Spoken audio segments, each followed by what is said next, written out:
What's up, guys? Welcome to episode 22 of the finale. Today we have Zach and Christian. They're brothers, if you didn't notice. If you guys want to, give a little introduction. We've had Zach on before, but we haven't had Christian. I think Christian should go first since he's newer. Hi, I'm Christian. I've known Marcos for a long time since we were like little. Big fan of football, basketball. Something I don't think people would guess, golf. So those are my three favorites. Kind of impressed with Marcos, honestly. He wraps up all this football, basketball. I know he's a big soccer fan. He wraps up all this information. It's hard enough for me to keep up with three, so it's pretty cool to see him keep up with all that. Thank you. Zach? If you don't know me yet or don't remember me, I'm Zach. I'm a huge football fan with some basketball sprinkled in. Follow hockey and baseball, not too religiously, but I know some things here and there. I'm a huge Niners fan. And I'm ready to, a disappointed and sad Niners fan, especially after Sunday's outing. Bears honestly should be fined so much money for the outing on Soldier Field on Sunday. It's absolutely ridiculous, but I'm just happy. I blame the league. They let that stuff slide. Exactly. That's crazy. But I'm just happy Debo got out of there with his knees, and kind of sucks that we're like I was so worried for Debo the entire game, but we lost Mitchell for however long, but it's okay. Like, we got the tandem in the backfield, so we'll be okay. We'll be all right. Okay, so since you brought up Elijah Mitchell, I was going to talk about him a little bit. How do you think you guys are going to handle the, it should be like next 8 to 10 weeks or next couple of months without Elijah Mitchell? Because I feel like whenever Elijah Mitchell is in there, he's pretty productive. And yeah, I think Jeff Wilson, I don't know if he can do the same things. So I don't know if you guys are just going to use Debo more in the backfield or what, but you guys have some, even Debo, like you said, he could get hurt, if he increases his touches. So especially out the backfield. So how do you think you guys are going to handle, the next couple of months? I just hope that we can get Tyrion Davis-Price going. I hope he, turns out to be way better than what Trey Sermon was and possibly have him be better, and have that role that we wanted Trey Sermon to be. But Jeff Wilson, he is he can be that RB1 for a while, and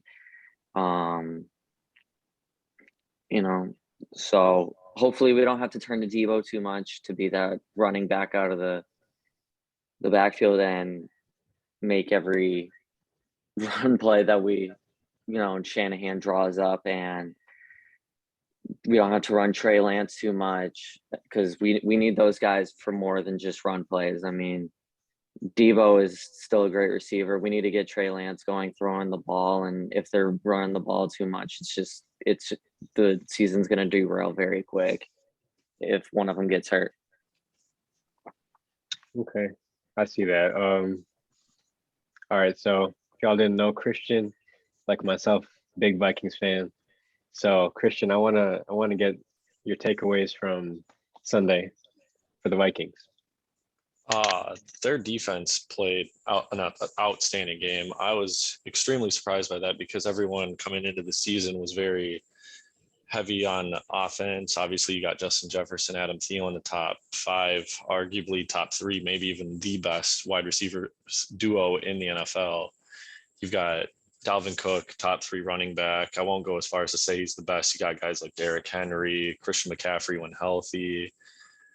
Joe Mixon, I think, also is someone people don't talk about enough, but they have a really good offense.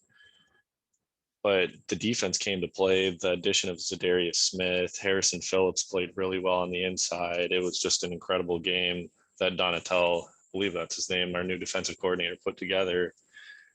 And O'Connell's an offensive coach, and talent-wise, the Vikings have a top 5 offensive team in the league. So you expect them to have the game they had offensively, but defensively, they played about as lights out as you can against an Aaron Rodgers-led team.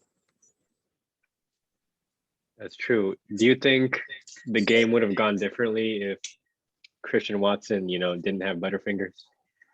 Oh, I read somewhere that someone said Christian Watson could have changed the whole direction of the game with that. But honestly, if he's catching it, we're saying if he drops it, he changes the whole direction of the game. So I think that played a huge part in it. He derailed Rodgers' confidence in him by dropping that pass. He put more pressure on the other receivers based on that drop in confidence. So, and Aaron Rodgers is not a very patient guy. I'm copying something that Greg Olson said on Sunday. He's just not ready to wait around for these guys. He's got 3 to 5 good solid years left. I know that may sound ridiculous, but nowadays it's really not. Tom Brady's 45 still playing, but Aaron Rodgers does not feel like he has time to wait around for these guys to develop. They've got to be ready to play, but not everyone is Justin Jefferson, Jamar Chase. They're not going to be first team all pros their rookie year. It's just not going to happen, especially when half your receiving core is rookies. It just doesn't happen. That's true. Could you see the Packers making a move for another receiver? Odell Beckham Jr. is still a free agent. I mean, he's only 7 months removed from an ACL injury, but crazier things have happened. I mean, Cam Akers came back last year after 4 or 5 months from an Achilles tear, which is supposed to be a year and a half injury. So crazier things have happened. I think that's a name that floated around for them for a long time and never materialized. I feel like the Packers are always talked like that. They're always a big wide receiver name. Could he land with the Packers? Could he land with the Packers? Because, yeah, they had Devontae Adams, but then it was for a while guys like Lazard and Valdez-Scantling, who's no longer with them, were typically no-name guys. So I could definitely see them trying to make a move. Randall Cobb's so old, but he's their best receiver right now. Yeah, that's crazy. All right, so we're just going to dive into the week 2 matchups. So with the first game, it's Chargers-Chiefs, Thursday Night Football. Before you guys give your predictions for the winning team and the score, what do you think is going to happen in this Thursday night game? Patrick Mahomes is going to be Patrick Mahomes. That's my first. Yeah. I think we're going to see a huge game out of one of the receivers not named Travis Kelce. I think that it's one of them, like one of them have to, one of them are going to emerge from the rest of the stars that they have on that offense, aside from Travis Kelce. Whether it could be Juju, MVS, or Mecole Hardman. Mecole Hardman's been given so many chances to do that. So, maybe it's him, maybe it isn't him. But I mean, none of them really have to do that. It's going to be a team effort with the wide receivers through and through. And, Travis Kelce is just going to be that guy, number one guy the entire year. But there's going to be defensive coordinators who are going to be like, all right, if we stop Travis Kelce, who are they really going to throw the ball to? But there's so many guys on that offense now, like with the absence of Tyreek Hill,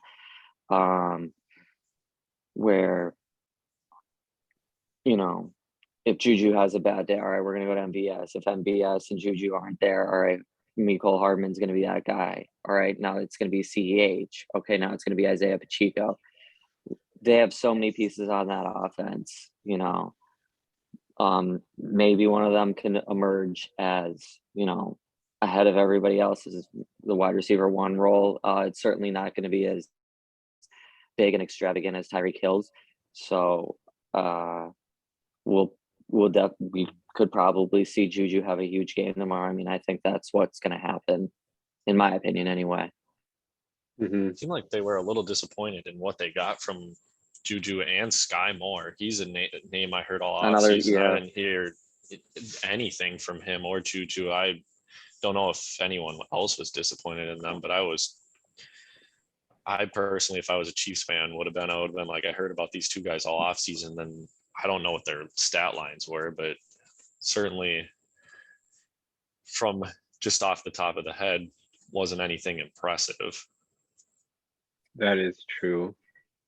I'd give Sky Moore some time. He probably has he's some just time. a rookie. Yeah, he probably has some time. Juju, they're probably expecting some things out of him this year, but it's kind of like what Patrick Mahomes said, like it's any given week for, his receivers. I feel like anybody could go off. It's just a matter of, who gets the touches. Of course, Travis Kelce is, the main guy. He's going to get his. He's going to get his all the time. But in terms of the receivers, it could be anybody.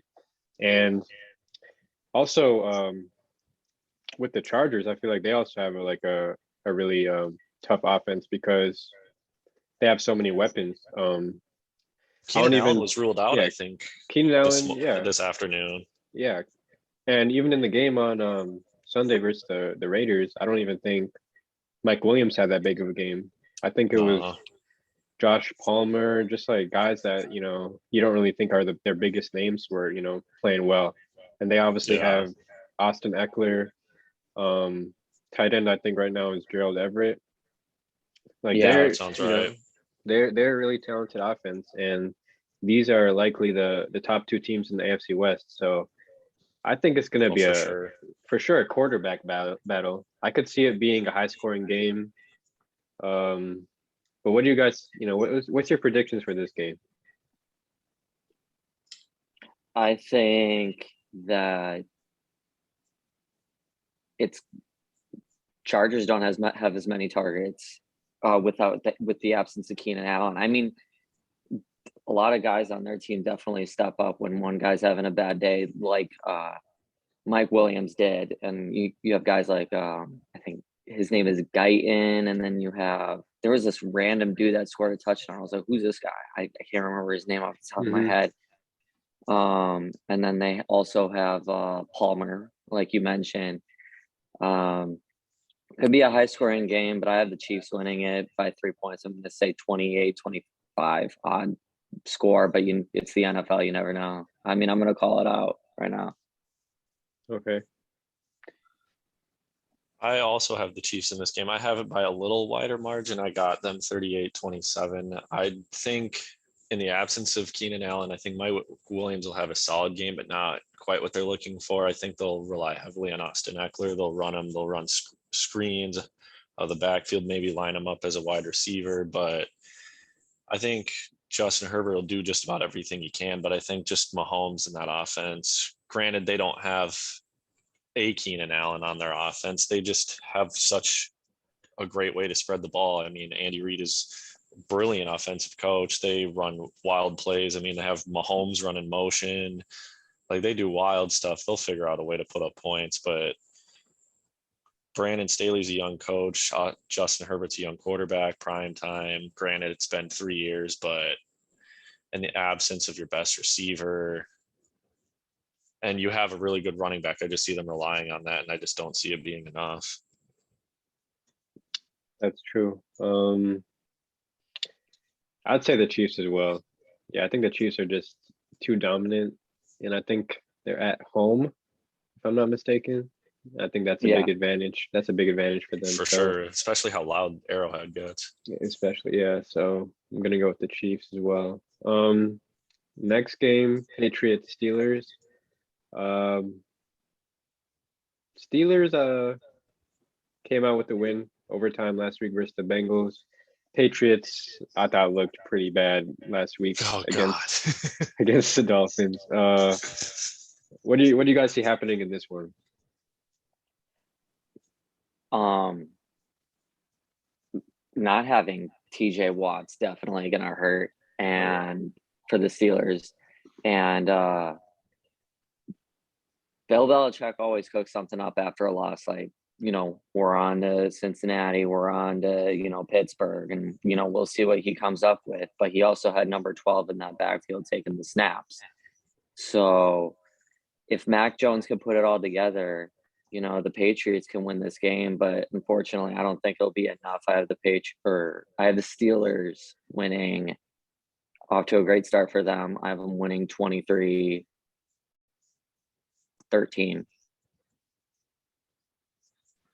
I'm going back to another 11-point spread here on this one, 28-17. That Steelers defense, even without TJ Watt, they went a few years ago, they might even still be on that streak where they had like a sack in 50 something straight games. And that started before TJ Watt, if I'm not mistaken. Mike Tomlin's a great defensive coach. They'll figure out a way to keep that ball rolling. Mac Jones is injured. He has a back injury. He's a good quarterback. He just had a rough day. I don't think that'll show what their entire season will be. I think they'll be a playoff team, but I just think they'll have, at where they're at right now in the season, granted it's only the second week. I just feel like that defense is going to be too tough after they got rattled by Miami. And Miami doesn't have a pushover defense, but it's not one you're worried about all that much. So Pittsburgh's definitely going to be a challenge, and they still have Minkah Fitzpatrick, who won Defensive Player of the Week this week. Yeah, they still have Minkah Fitzpatrick. He's, without TJ Watt, I mean, they're still a pretty scary defense with him on the other side of the ball. So Steelers are, still pretty scary, even if they're missing key pieces. I forgot the fact that Mitch Trubisky's their quarterback still, but they played well against. They kept up. Well, not necessarily kept up. I mean, that defense was so dominant on Sunday, but they kept up. They put points on the board. They moved the ball well. Trubisky, I think this year Trubisky's going to prove that Matt Nagy was the problem in Chicago. I don't think he's great, but I don't think he's as bad as he looked. He had some nice throws. The one to Deontay Johnson made a great catch, but Trubisky put it where only he could get it in overtime on that sideline catch. I mean, that was ridiculous from both of them. Yeah, I got the Steelers winning this one. I just think the Patriots, it's early, but they're out of sorts right now. I see them being like the third best team in the AFC East. I don't even know if I can give them a playoff spot because of the Dolphins and the Bills. So if they're lucky struggling, now there's 7 teams. That gives them a chance, but I would agree it's going to be tough. Yeah, it'll be that tough gives them for a sure. chance. You've got the Steelers last week versus the Bengals. I mean, the Dolphins, they didn't look good at all. There's plenty of teams in the AFC, I think, that are better than them. I think the Patriots, they're missing like a marquee wide receiver. For sure. They have a cool little tight end duo with Jonnu and Hunter Henry, but outside of that, yeah. Besides that, there's nothing much. And the defense, it's not looking too good. Obviously JC Jackson's not there anymore. That's big. They cut Malcolm Butler like a week before the season started too, but he was injured, so he wouldn't have played anyway. Yeah. And even for their offense, I think they should probably, isn't it Matt Patricia calling the offensive plays? It's Matt Patricia and someone else, I think. I'm trying to remember who it was. They're like co-offensive coordinators, but neither of them have ever I think who was Joe Judge. It's Joe Judge and Matt Patricia are the co-offensive coordinators. It's like the weirdest. I don't think either of them have ever coached offense either. That's why it's the weirdest thing ever. They have they're probably the only team in the NFL who's two and maybe this might sound whack, but they have 2 legitimate starting level tight ends playing at the same time constantly, which I can't think of a team right now that has 2 starting tight ends playing like that. And then they have 2 guys who've never coached offense before being the co-offensive court, stuff like that. It's just Belichick's smart, but that just sounds like outsmarting yourself. I would agree. Yeah, I don't know. They need to adapt. They just have this old school type vibe to them. I liked it last year. It worked well last year. Mac Jones looked really good. You know, he was a game manager. He was he had that one game where he just I think passed the ball like 5 times or 3 times something versus the Well, Bills. against the to So to his defense, that was I think one of the like top five No, like yeah. windiest That was crazy. games. Yeah. That, like, yeah, but I would agree. Like they Mhm. proved they didn't necessarily need him to have a great game to win, though. Yeah. It like did speak volumes to the fact that like, hey, he's good, but he's managing, not Mhm. not playing lights out, throwing 350 and 2 touchdowns a game. I think he's I think he's a really good quarterback. I just don't know if he's at that stage where he can carry this team. No, definitely not. I'd agree. So they're gonna have to like, you know, give him the resources to succeed. But yeah, Steelers for sure in this one. Panthers, Giants. I got the Giants. Pan. Yeah, Giants surprisingly got the win last week.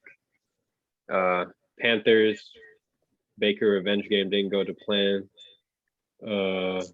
But what do you guys see happening in this one? kind of I don't know, like if Saquon can, keep it up, I mean, I think the Giants could win this game. Hopefully Baker wakes up feeling dangerous, but we all know it happens every time he does that. 8 for 18, 72 yards and 0 touchdowns. So, I mean, that's like what happens 9 times out of 10 every time. Oh, I woke up feeling dangerous. But if the Panthers defense can, make Danny Dimes, forget how to play quarterback, which he does often, the Panthers defense basically just has to step up. They have to stop Saquon. They have to, play the ball, and they have to intercept passes, force fumbles. They have to do whatever they can. They cannot let Saquon or Danny Dimes get in a rhythm, and Baker needs to get in a rhythm as well. And they need to get DJ Moore involved. They need to get Robbie Anderson involved, other pieces of offense involved. They need to get Christian McCaffrey involved. And I'm not even just saying that because he's on my fantasy team, but they need to get this guy going because he's the guy that always Yeah. gives the Panthers momentum. But it's really hard to, with all that being said, it's really hard to pick out a winner. But if the Giants, keep it going, I mean, I have them winning 21-17. 21-17. Okay. Yeah. I just don't trust Baker Mayfield enough. I mean, he, is a dangerous quarterback when he can be, but right now, I can't see him getting it all put together. I mean, not this early in the season anyway. And I don't trust the Panthers defense to stop Saquon either. So that's the prediction in mind right now. Oh,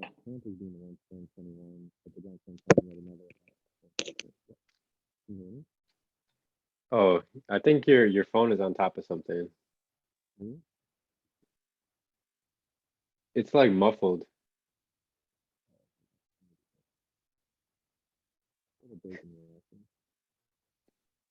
And Zach somehow just dipped. Yo. Oh. Hello. Oh, what happened? I don't know. Did you see me? I was like, I can't hear him. And then you just dipped. Yeah. And then he just left too. Like he was in here after you. I don't know what happened. Okay, now he's back. Okay, okay. Let's just see if his audio. Hello? Can't hear. Nah. I can edit this out though, so you guys are good, but I don't know what's going on. It's just the audio. I don't know. thought it was me at first. I was like, shit, No. My headphones aren't working now, but like I think I was pretty sure I could hear you. It's like something's underwater or something, you know. I don't know what that is. All right, let's see.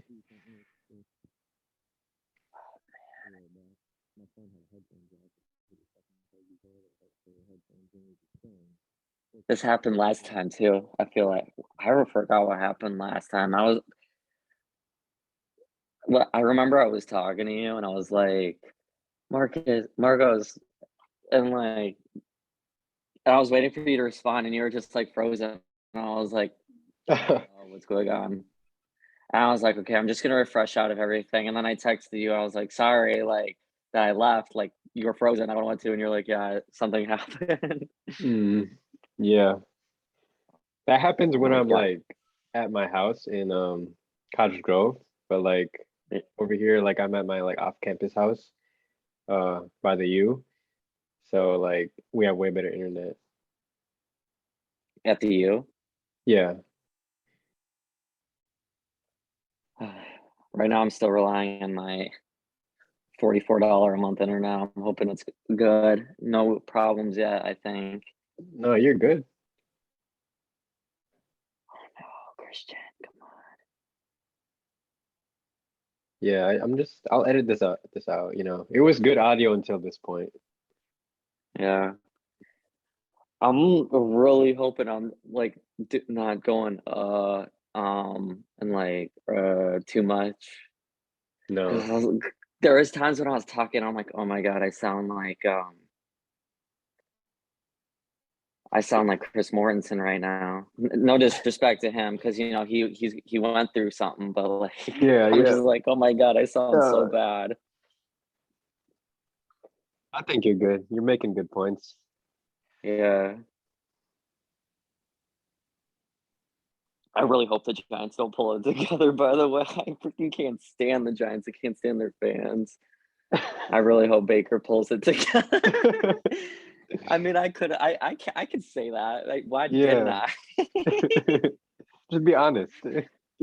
Yeah. Hello? Hello? Oh, okay. That's better. No, I can't hear you guys. You guys can hear? Can you hear me, Zach? Yeah, I can hear Marcos. He can't hear us, I think. I don't know.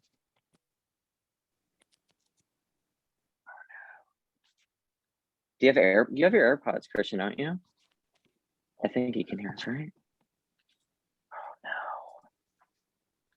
Man, maybe he should just not wear the headphones. I think he's good without them.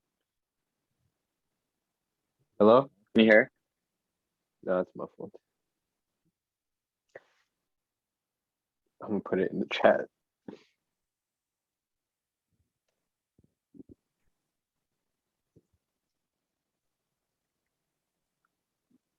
What's going on now? Oh. What the heck?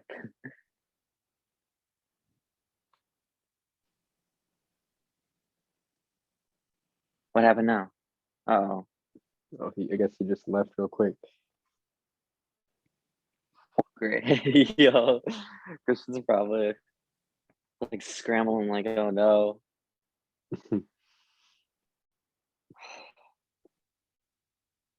Wait, are you still in school or did you graduate yet? I'm graduating in spring. How's school Yeah. so far this semester? So far, so good. This is the second week, so it's pretty low key right now. Oh, he's back. Hello. Audio. Hello? I think we're good. I think we're good. Is that better? Say something? Did that work? Okay. Yeah. That's You know This what, good. I'll actually just has a say microphone now that I got it to work too. So All that's right. nice. We could start off. I'll just say something. I wanted to add on to my Panthers Giants point, and we'll just go from there. How about that? Yeah, that's fine Yeah, with me. yeah, go ahead. Go ahead. Sorry All about that. Damn, that sucked. But to be honest with you, I hope the Giants don't pull it together. Like I can't stand their fans, and I can't stand like their team. They're so arrogant. you know, I like Terrible. Baker a lot, so I hope he pulls it together. So, but I saw the Giants winning if they keep it up. I don't trust the Panthers defense. So Mm-hmm. For me, I think the Giants were, well, I'll say first of all, I'll give credit to Brian Dabble. Mm. Just having the guts to go for two at the end of that game against the Titans. I think that shows the identity he's trying to build in this Giants team. I don't know if we can officially say Saquon is back, but Saquon looked, really good on Sunday. The I Giants liked still what I they saw have a from. lot of toll. Go ahead. I'm sorry. I liked what I saw from Dable.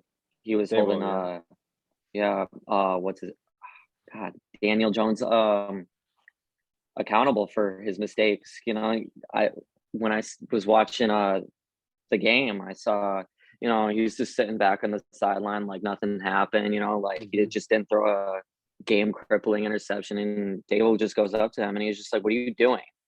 Like, you just Yeah. threw an interception, like there's 6 minutes left in the game.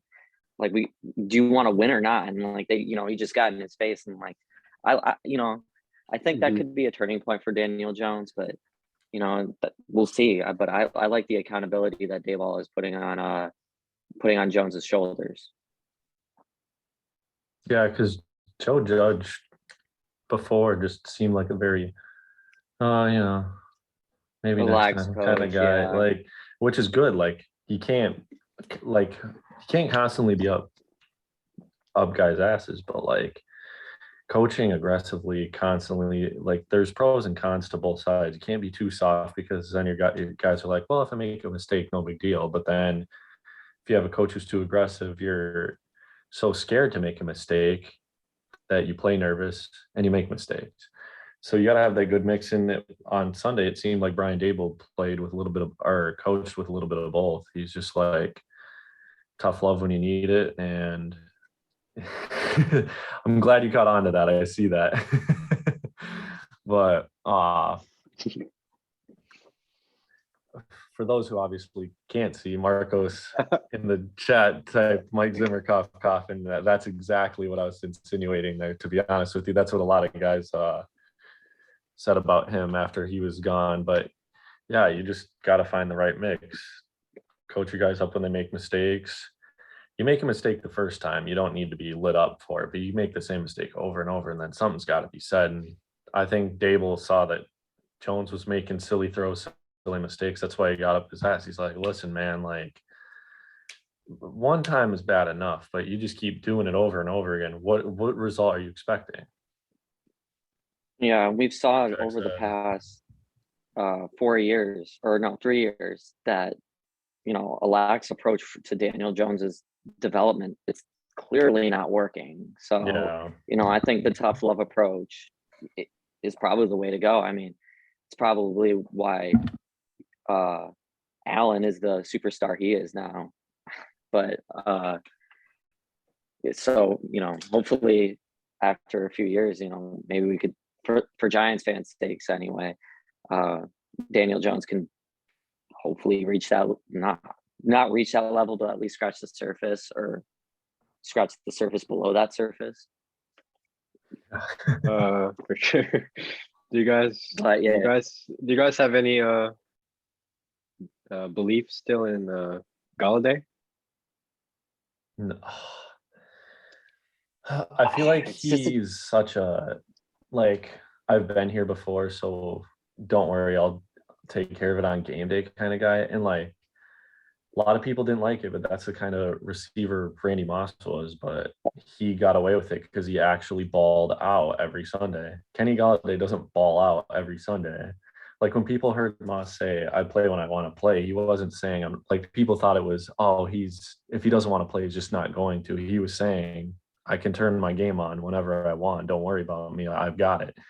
Kenny Galladay practices like a guy who thinks he can turn it on game day. Don't worry about me. I got it. And he's not that guy. Yeah. Such a disappointing outing from Galladay. All that's last year. Now it's starting to spill into this year. Highest cap number for receiver in the league. Yeah, it's insane.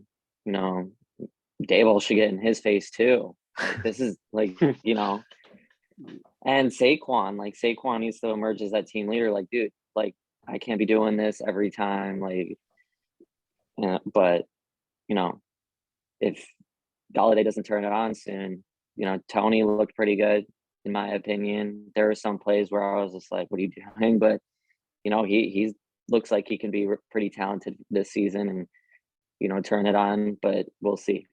I think Kadarius Tony's going to end up being a star. Yeah, But like that might sound outrageous, but just you see like kind of the play. If I'm remembering correctly, on Sunday they had a play where he was like dead to rights in the backfield, and he somehow turned it into like a 3 or 5 yard gain. It was like ridiculous, and he's so shifty and quick. Like he didn't play the first half of last season, so a lot of people were writing him off. They're like, "What a waste of a pick!" But when he's played well. Mhm. That's true. I noticed they don't really play him like that much though, because They don't. It's weird. I played I do prize picks, so like I put a little over 3 receptions on Kadarius Tony. He had 0 receptions.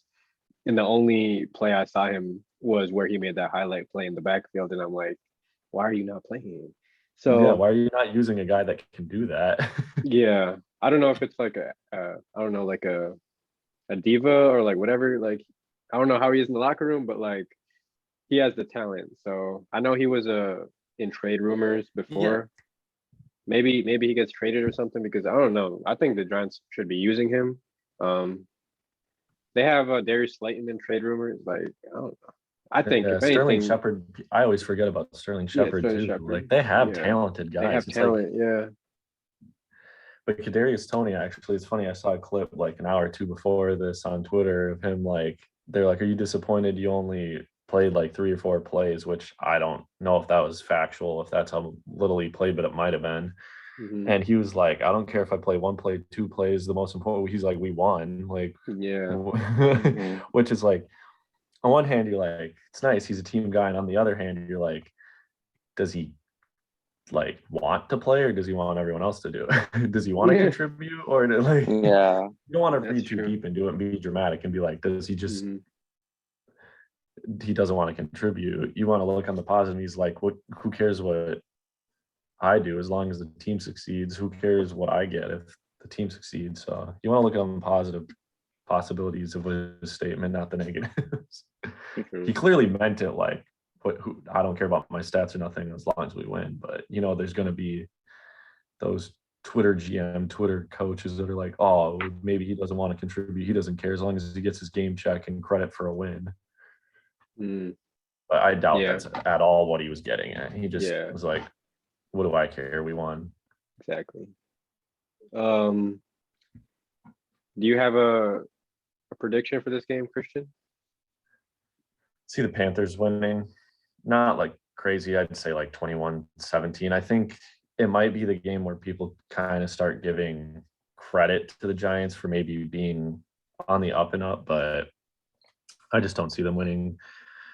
The JC Horn, Brian Burns, I think they don't. Do they still have Shaq Thompson? I should probably have done my homework on that. But they have that was last year. Never mind. I was gonna say Gilmore. He's Brian on the Burns Colts is a now. problem. He's hot and cold, but when he's on, he's Yeah. a really good linebacker. So Yeah. I know the Giants beat what was thought to be a good Titans team, but the Titans were arguably the worst 1 seed in playoff history last year. So Mm-hmm. So you said Panthers. Do you have a score? yeah, 21-17. I think the Giants will do enough to stay in it, but ultimately I think the Panthers will pull it out. I think that loss to the Panthers or to the Browns made people think the Panthers weren't that good, but I just think the Browns are better than people think. Fair. Okay, so Zach, you said the Giants are going to win 21-17. Oh yeah, I did. Okay, and then Christian Panthers 21-17. Okay, just wanted to clear it up. All right. Dang, that was a lot of talk about the Giants. Yeah, we talked for like 15 minutes about that. I was like, wait a minute, Uh, are they talking about the Vikings now? This is taking a minute. Yeah. For real. So next game, Jets Browns. Oh, barn Jets- We burner should take there. like 2 minutes on this, I think that's guys. 2 minutes. This 2 one minute should be warning. quick. All right, so Jets look awful. Jets are Flacco Jets. Flacco is Flacco is old. That's all I got from that. Browns survived. Cade York. I think Cade York might be this year's McPherson. Yeah. Yeah, that'd be Maybe. pretty cool if he was. Yeah, maybe. Maybe. Just the Browns won't be in the Super Bowl. That's the only difference. Yeah, definitely. Not uh, to be cynical or superstitious or nothing like that, but no, don't Yeah, think so. yeah. I don't Uh, so I don't think that Jacoby Brissett gets the recognition he deserves. Sure, Agreed. his stat line doesn't really like turn heads or anything like that, but like he's a pretty good quarterback, and I thought that he should have gotten another chance in 2020 after his outing that he had with the Colts. I mean, but when you have Philip Rivers knocking on your door asking to be your quarterback, I suppose you don't say no. But anyway, I think the Browns probably turn this into a track meet. It definitely has that potential. Certainly not the greatest show on turf potential, but I think they win this game on the shoulders of Kareem Hunt and Nick Chubb again, and also with play from Donovan Peoples-Jones and Amari Cooper. I think they win this game soundly, probably 31-6. Okay. Blowout, Yeah. he's calling it. I have a similar outcome with picking the Browns over the Jets, but after I just got done touting the Browns for not being as bad as people think, I actually see them only winning 17-13, but not because they're not good enough to be a bad team like the Jets. The Browns don't quite have a barn burning offense. They're not high flying, but I see them putting up 2 touchdowns and maybe a field goal, just nothing too exciting. And then I see the Jets just somehow weaseling their way to 13 points. They'll get close. They'll score a touchdown, maybe in garbage time. Maybe it'll be 17-6 for a long time and they'll sneak in a touchdown towards the end. But Yeah. overall, like, I just don't see the Browns putting up a lot of points, but I also don't see the Jets making too much of a game of it. So I have 17-13, but I don't see that 13 coming until mid to late fourth quarter. Yep. I see what you mean. Colts, Jaguars. So Colts probably upset the tie against the Texans last week. Jaguars, I thought they looked okay in spurts, but lost to the Washington Commanders, right? Commanders? Yep. Is that what, Yeah. that's what we're calling them? That's what we're referring them to as now the Commanders. Commanders. All right. Yeah, so the Jaguars, I thought Trevor Lawrence looked okay. I think Christian Kirk had a pretty good game. I don't know how the Let's Colts go out and tied. play with some swagger, you guys. Yeah, I saw You that. see that clip? Someone was Yeah. like, Trevor Lawrence couldn't motivate me to get off the couch. I was like, he said like the most generic thing and he had the most monotone. It's like, I understand you want to give a speech as the starter, but come on. It was just Oh. awkward. I don't know. I just was like, oh God. If there was a video of me talking to people like that, trying to motivate them to do something, I'd be mad embarrassed. I'd be like, why did I say it like that? So I think this is another game the Colts should win, but what do you think happens in this one?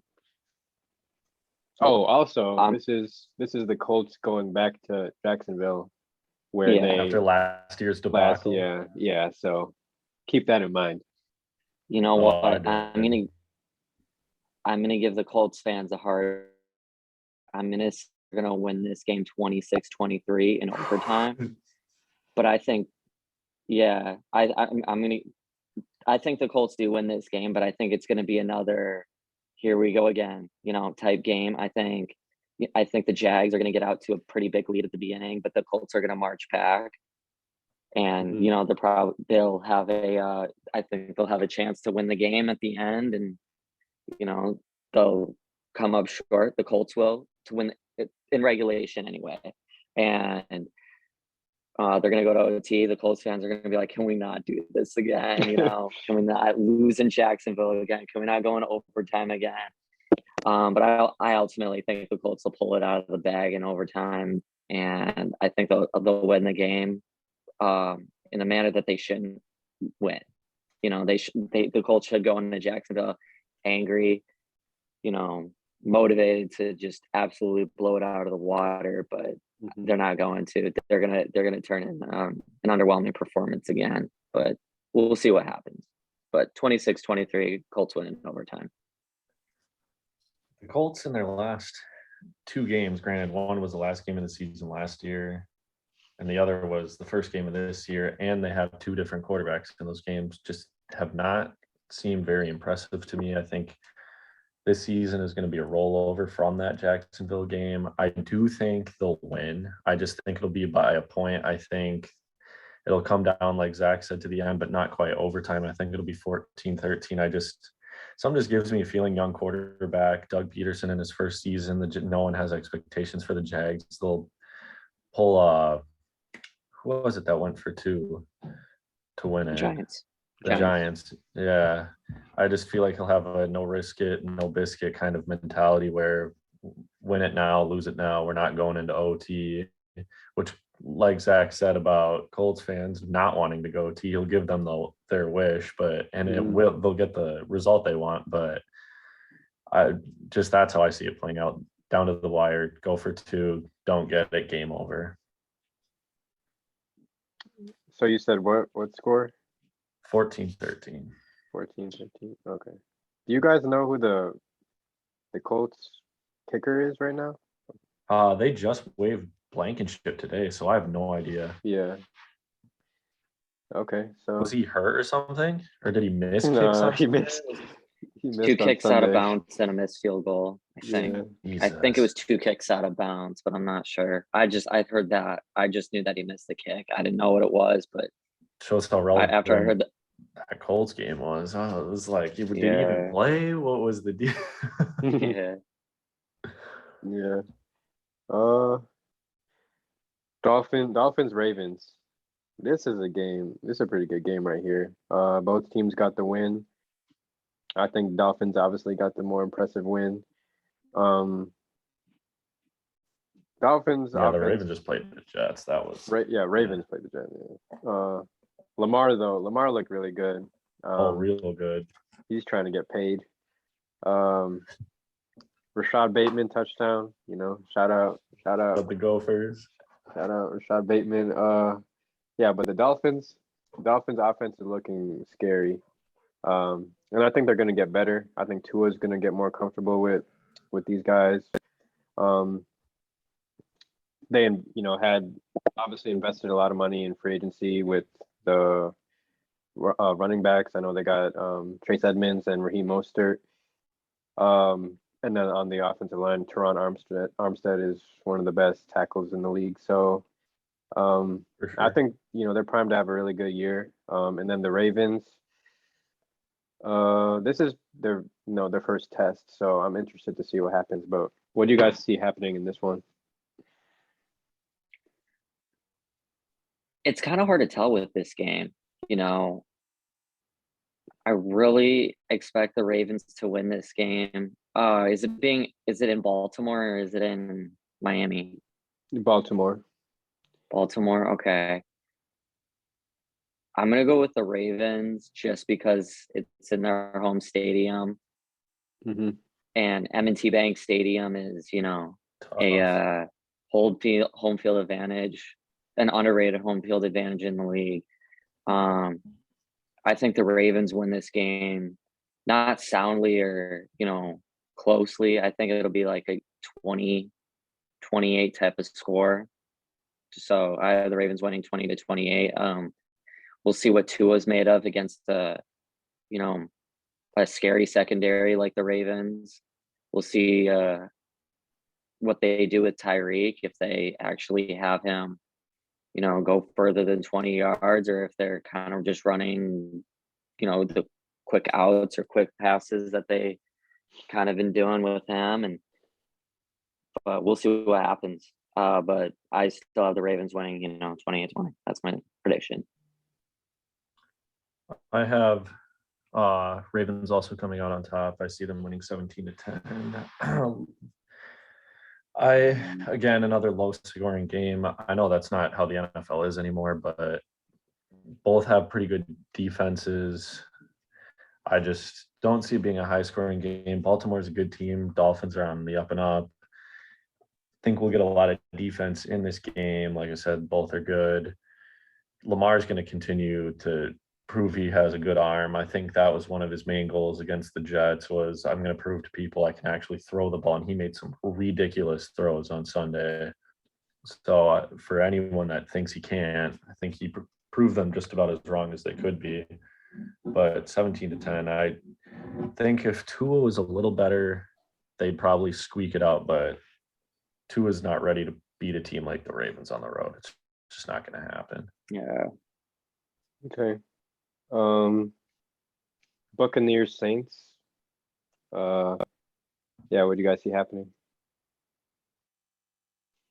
And this is another one where it's really hard to tell because it's kind of just like, okay, is Brady ready to, break through that wall? Is he gonna actually beat the Saints this time? Saints look good. Although they won by a lot of points, they kind of looked underwhelming. Yeah. Against, one of the better. I mean, the Cowboys have a pretty good defense aside from, having a pretty mid to low offense. I mean, now they have a low offense because no Dak. But anyway, we'll see what the Saints are made of, what their defense is actually made of. I don't trust Brady to beat the Saints just yet,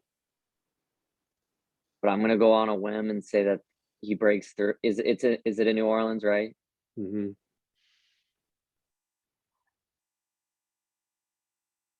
I'm gonna go on a whim and say that he beats them 21-23.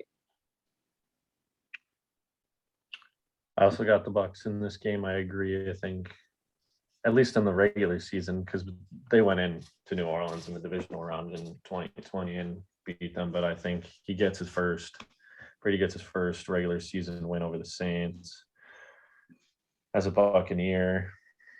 And I think they beat them 20-16. I think towards the end, it'll be field goal kind of game, but ultimately the Buccaneers just pull it out. Mm-hmm. They're just the better team and they will be on Sunday. I just don't see that being too much. Yeah. This is a tough one. The Saints, they looked, I wasn't too impressed against the Falcons. I think they I wasn't either. They should have handled them a little bit better. Yeah. The Bucs, I think defense showed up on Sunday night. Offense was iffy. I think their offense will play better. Obviously now no Chris Godwin for a little bit, so that's going to be some different things to deal with. But I think the Buccaneers do pull it out in New Orleans. I can see, just to make it spicy, let's just say Mike Evans, last minute touchdown.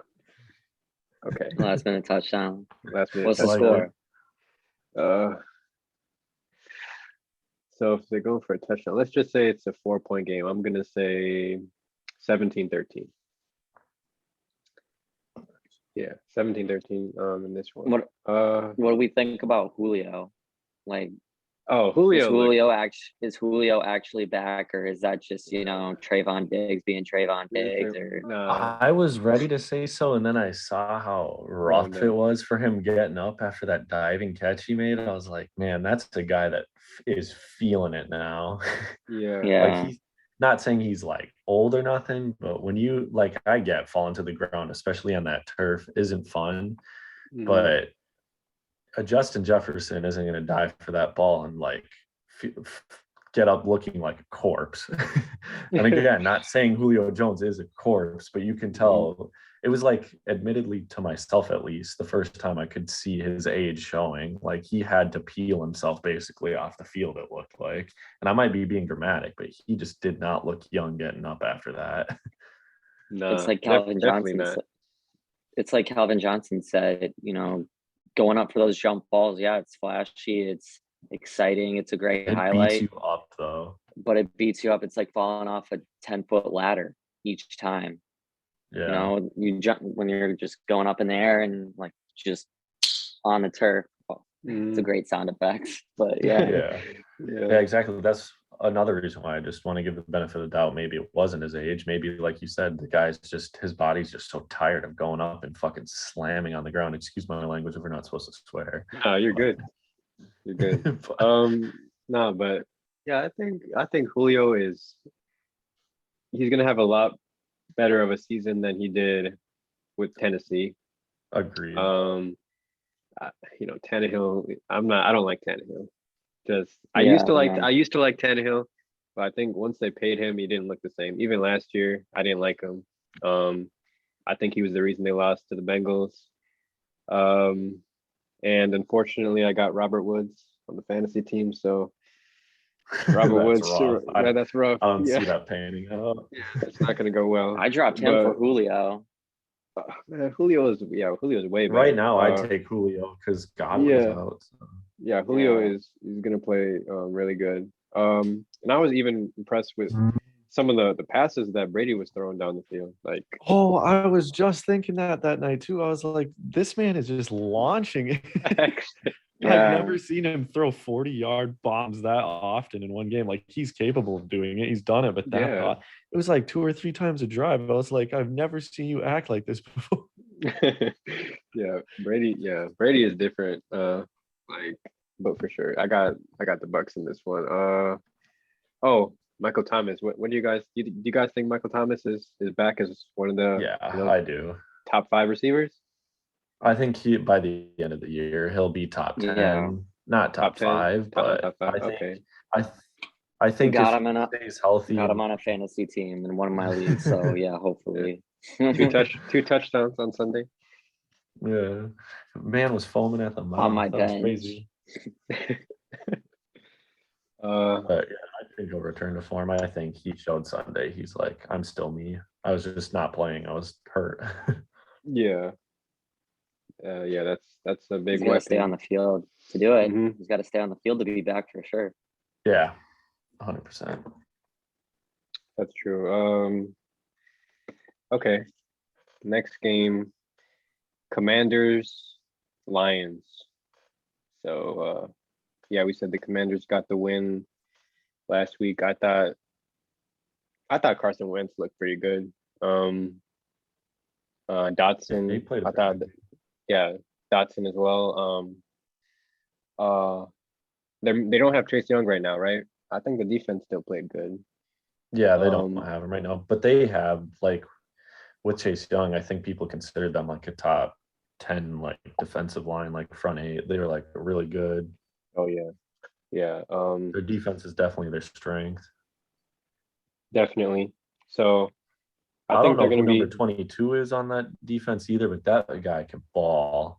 That hit he laid on ETN, and then he had a pick later in the game, and then he broke up a pass in the end zone. That dude can fucking play. That guy's so good. I don't know who he is, if he's a rookie, random free agent, but he had a great game. Do you guys see So the Lions winning, or Commanders? Or this what do you is a guys game that really could go either way if Carson Wentz plays well. I think the Commanders can win this game, but I don't know. The Lions just look too good against I mean, we'll see. Like, I think one of the more confusing games this past Sunday was the Lions and the Eagles. Yeah, It for looked like the sure. Eagles were pretty good, but then all of a sudden the Lions came back, and we don't know if the Eagles are good or if they're, you know, Nah, or if the Lions yeah, are good. or if the Lions are good. Like we don't like this game could Mhm. really go either way. But if the Lions play like they did in the second half and the Commanders play like they did in the second half, I think the Lions win this game 24 to 19.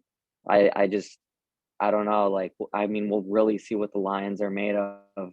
It could really go either way, but I mean, we'll definitely see. But Carson Wentz definitely has to be on his A game because I don't think the Lions are going to be one of those teams anymore where you're just like, oh, if you have an off day, it's okay, you'll still win. It's not going to happen like that anymore against Detroit.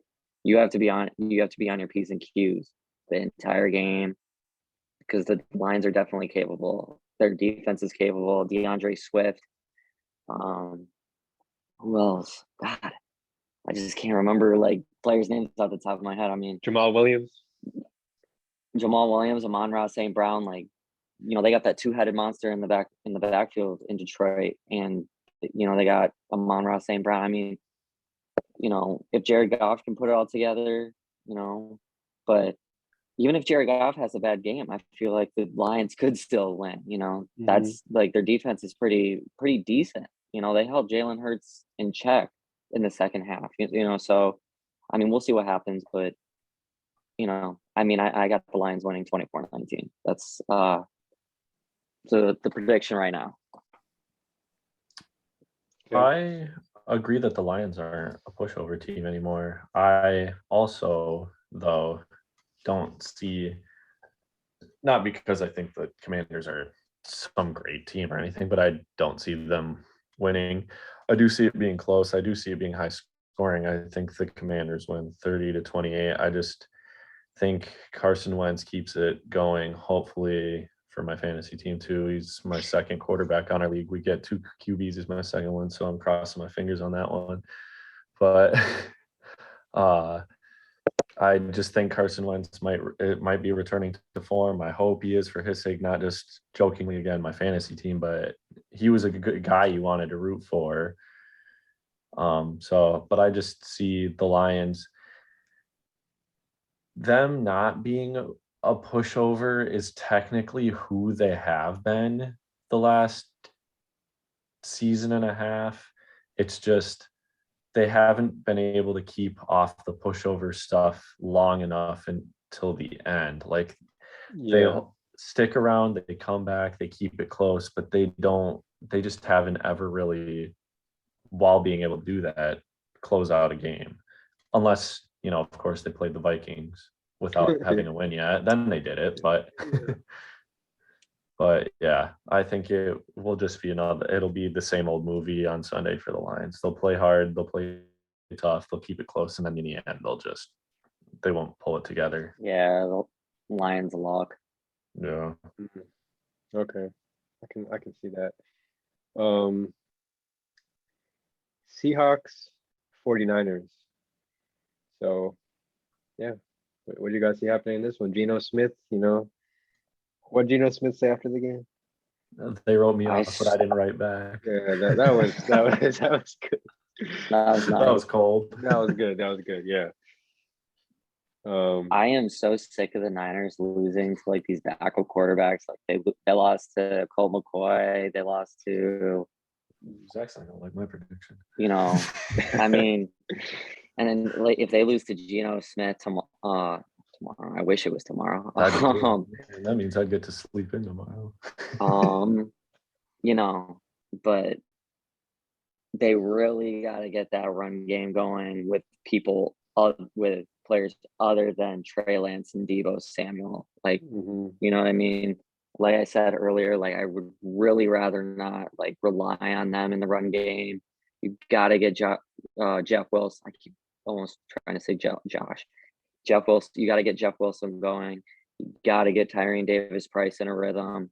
I mean, he looked like a guy coming out of LSU that like we can trust more than Trey Sermon. Trey Sermon did not have any burst. Like I looked at his film but from Ohio State. He had no burst. Tyrone Davis Price has that. We got to get those two guys going.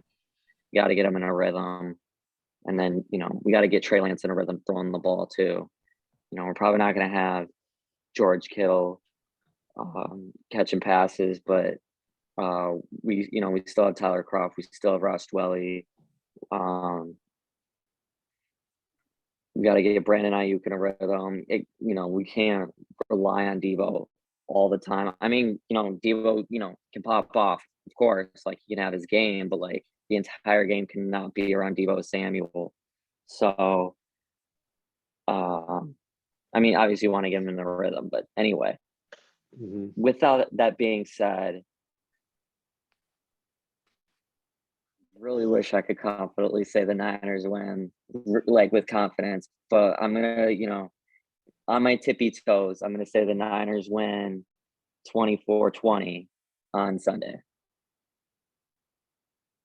So I think for just a second time during this, I disagree with Zach. I actually see the Seahawks, and I really hate to say it, but I see the Seahawks winning 27-21.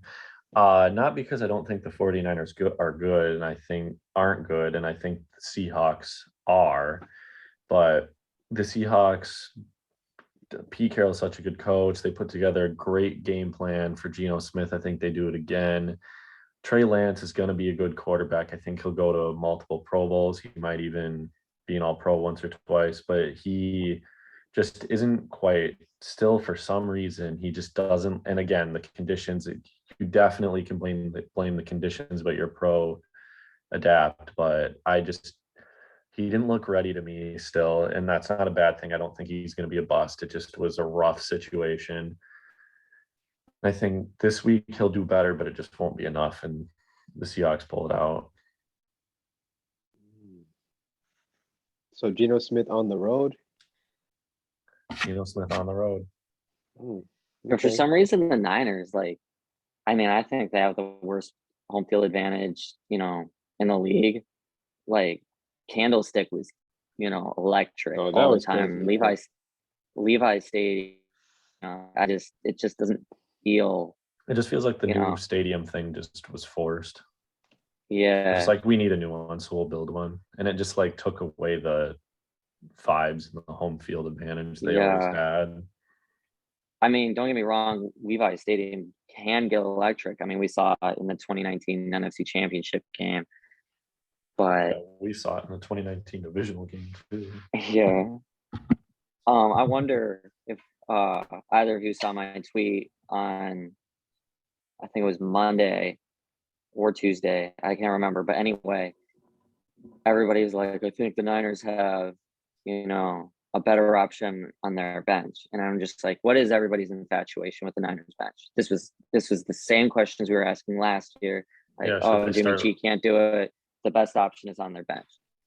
Oh, and now we're saying, Trey Lance can't do it. The best option is on their bench. How about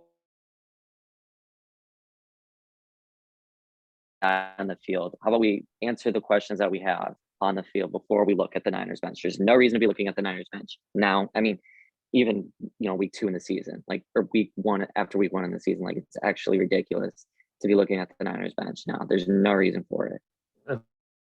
Vikings fans used to be, before Cousins, their favorite player was the backup quarterback. Everyone, when Tavares Jackson was the backup to Brad Johnson, can't wait to see Tavares Jackson. Just put him in.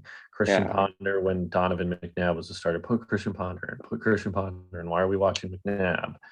And it was just, and last year, when Cousins got COVID, Mannion started, and I, believe it or not, think that it was the right start, right decision. I think it was the right choice to start Mannion. Mond had no experience. You were still technically in playoff position. Yeah, you'd like to see what the kid can do, but if Mond went out there and played a terrible first quarter, everyone would have been like, where's Mannion? Why isn't Mannion playing? But people were like, where's Mond? Why isn't Mond playing?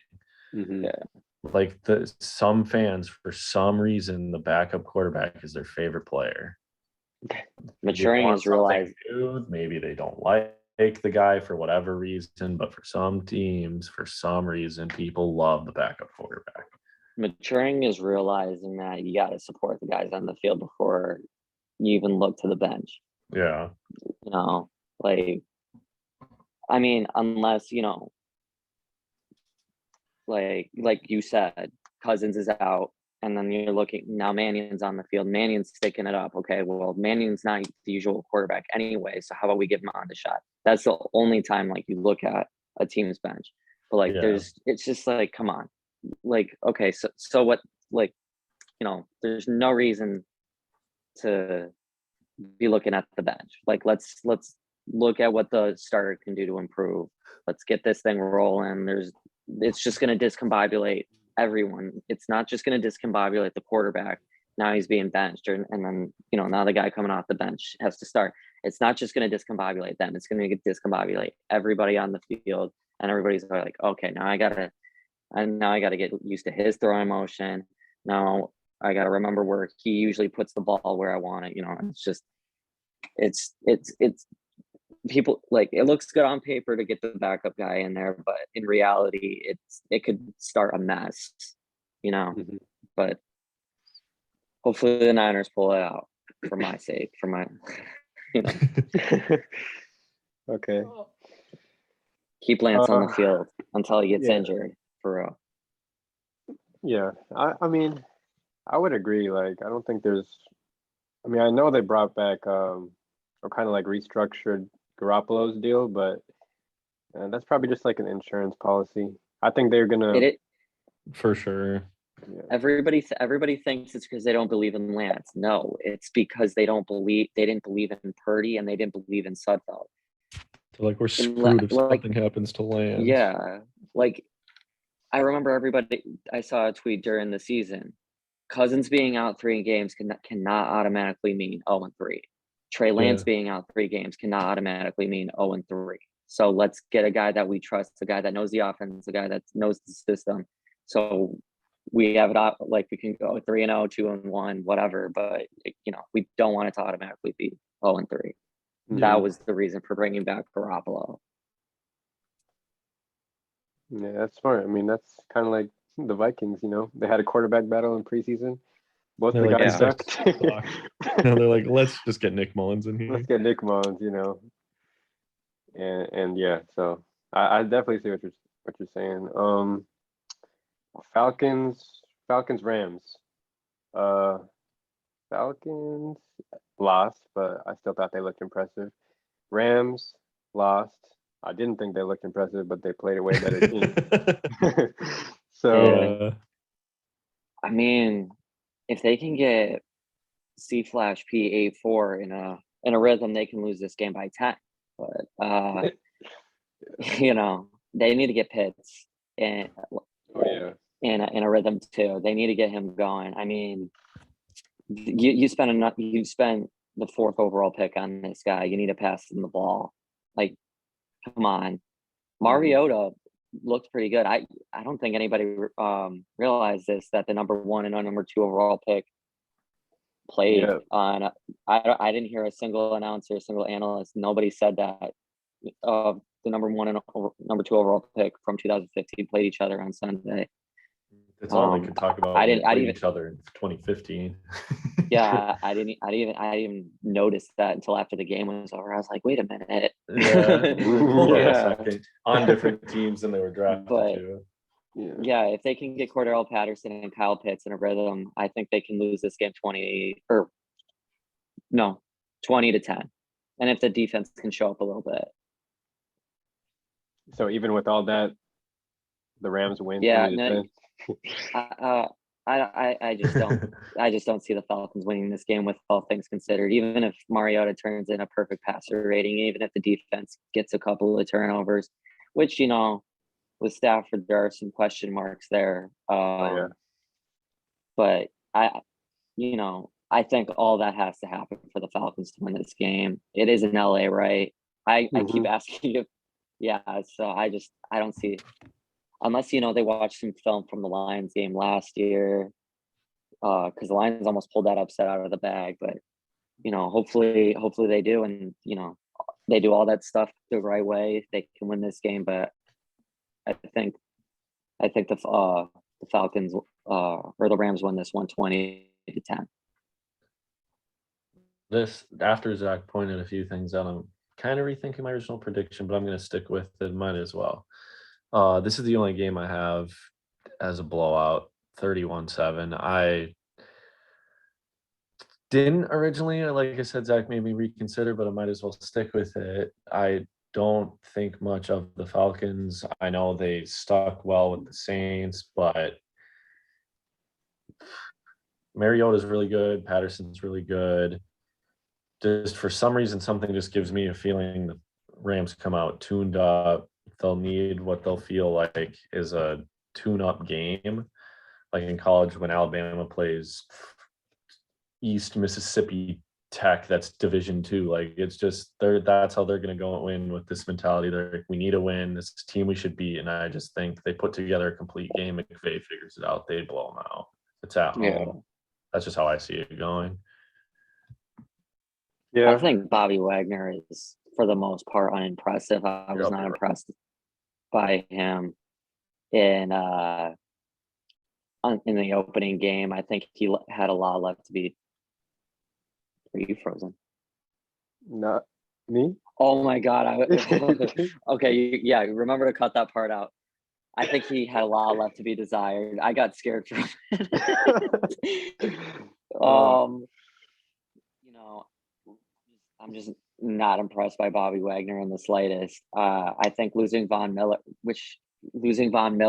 is a really big blow for that Rams defense. I don't think the Rams defense has it anymore. I mean, Jalen Ramsey really needs to, he needs to pick it up, because getting burnt on these deep routes, I mean, that's all you have to do to win the game. I mean, hopefully Mariota can dial one up, but I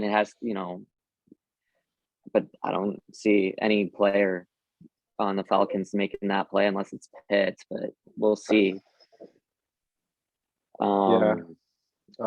Falcons, Rams. Yeah, I'm also saying the Rams. I think they'll bounce back. But just because they're playing the Falcons, that's really my only thing. I think the Rams are they're taking a step back from last year. Not only did they lose Von Miller, they lost Odell Beckham, and most importantly, they lost Kevin O'Connell. So Yeah, Kevin O'Connell's obviously, a big part of what they're doing. And we see that with the Vikings. I really want to see the Falcons upset the Rams, though. I think that'd be the greatest moment of the season if they did that. But we'll see. Yeah, we'll see. I'm sure all those Rams fans were laughing at us losing to the Bears, who are projected to be the second worst team in the league. It's like, yeah, now you just lost to the worst team projected to be the worst team in the league. How's that sound? But I don't think it'll happen. I need to change my score prediction, because 20-30, not 20-10. I don't see the Falcons defense holding them to 20 points. But if Cordell Patterson and Kyle Pitts and Mariota can all get a rhythm, they'll definitely score 20 points on the Rams. But the Rams will definitely be scoring that many points. They'll 30 or more. But yeah, it'll be an interesting one to watch. Definitely, we'll see how good the Falcons defense really is, especially after putting on that showing against the Saints. But it'll be interesting. You said 30-20? 30-20 is a new one. Yeah. Okay. I thought Christian was talking, I was like, did I really just say the Falcons defense is going to hold the Rams to 20 points? No. And did I really just say the Falcons are going to only score 10 points if Cordell Patterson and Kyle Pitts can get in a rhythm? They're only going to score 10 points off of just that. Yeah. But yeah, 20-30 is more. 30-20 is more reasonable. Okay. But Christian's score is probably more likely. Yeah. 31-7. Yeah. 31-7. Cardinals, Raiders. Cardinals. Yeah, they got smacked. The Cardinals used to be my least hated team in the division. But I really, after Kyler Murray got his contract, I'm really not liking the Cardinals anymore. Like I'm not saying Kyler Murray's undeserving. It's just, what is he, like he has a great stat line. That's about it, you know. Did you hear the most interesting thing about his stats though? Oh yeah, that's also true. The Call of Duty every time it Yeah, comes double out. XP. Oh yeah, I Double think he's like XP what? weekend, his stats actually drop off. Yeah, That's but crazy. I feel like it's just a coincidence, but that's so funny. yeah, but I feel like after his showing in the playoffs, and like he hasn't really done anything. Like Baker No, he actually has a hasn't. playoff win under his belt.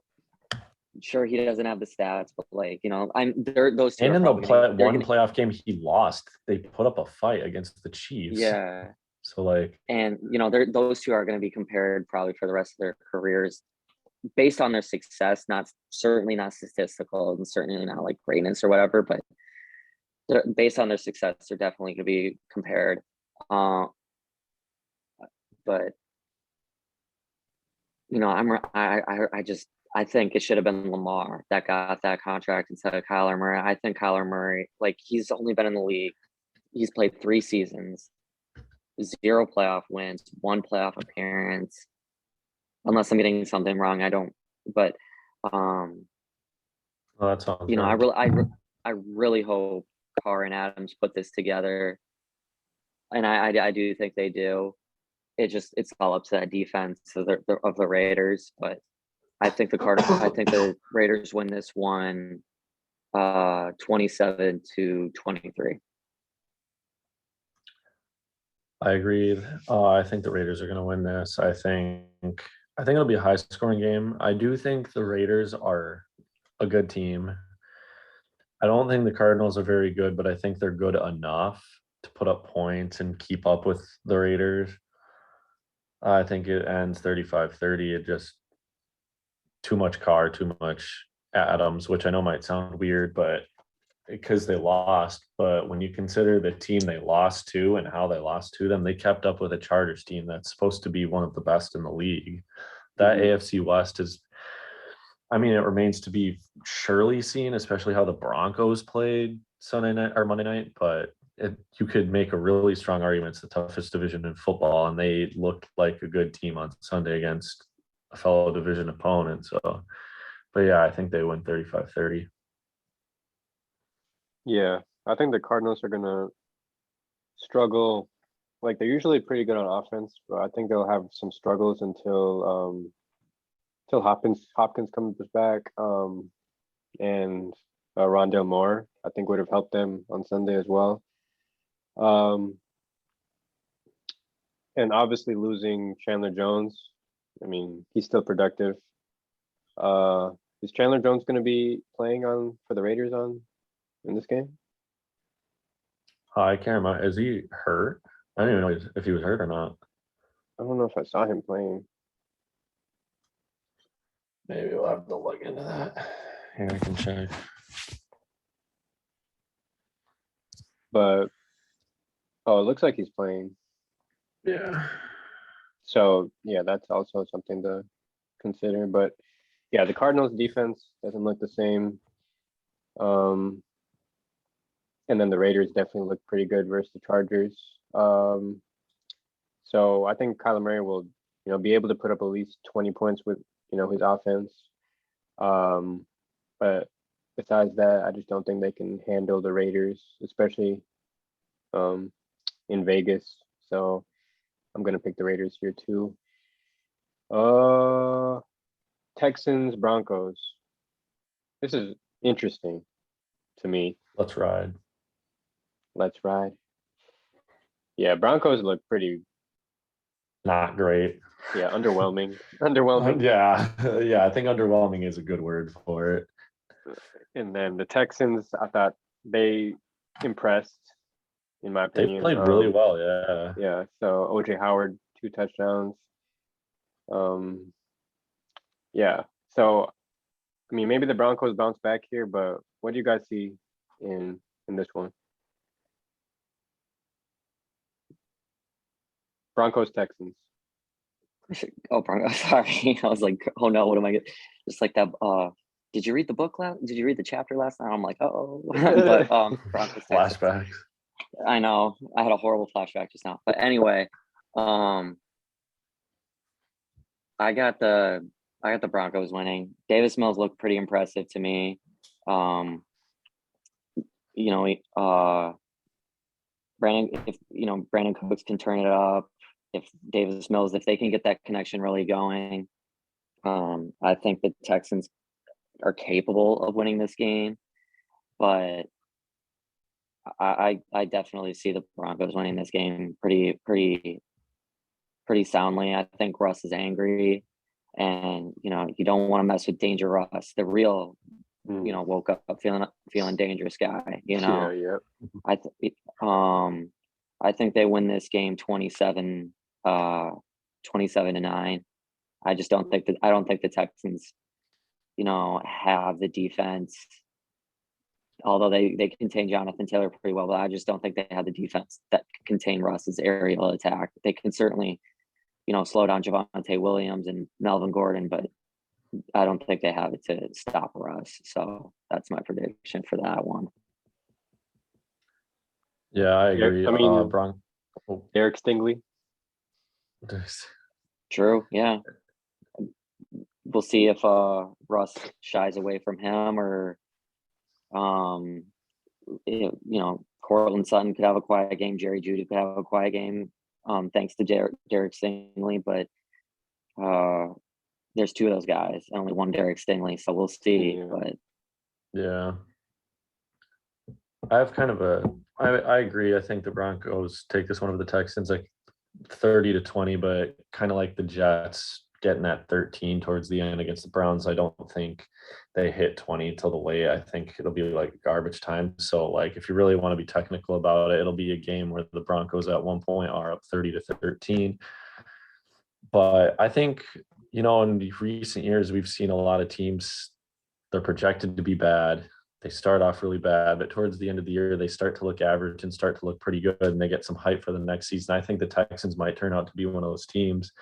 They played all right against a Colts team that's supposed to be good. I don't think they're very good, but a Colts team that's supposed to be good, and they now blew a lead and tied with them, but they looked pretty damn good for a good portion of that game. They were surprising a lot of people for a little bit there. So, but I think the Broncos put it together. They just figured out Russ rides. Let's ride. I don't know if I predicted for this one. I'm gonna just go ahead and say another tie. No, I'm just kidding. Ain't no way. Let's just say that Texans Broncos win this country. one. Let's tie. Let's tie. I got the Texans. Yeah, I'm just gonna go with the Texans just because. Just upset pick. Yeah, upset pick. Davis Mills. True. I haven't been taking that swing this entire time. Kind of I worried did now. not, yeah. I took kind of one with the Seahawks, but I got one. There's still one left on my one upset I got here that I think might surprise you guys. Can't wait to see what that one is. Bengals, Cowboys. So Bengals. Here's an opportunity, I suppose, for my upset pick. The Bengals lost in OT. The Cowboys, I thought, looked pretty good. Oh wait, what am I saying? They look awful. I was about to say I don't want. They look good. The Cowboys. And they don't have Dak now. They don't have Dak. I mean, maybe it's Cooper Rush time again. Maybe. Yeah, let's not go there. Let's. I mean, see what he did to the Vikings. I see him. Yeah, that's what I'm saying. Hopefully Cooper Rush can turn it on for Big D there, but unfortunately he's not playing against the Mike Zimmer coach defense, so I don't know. Yeah. Well, actually, oh my God.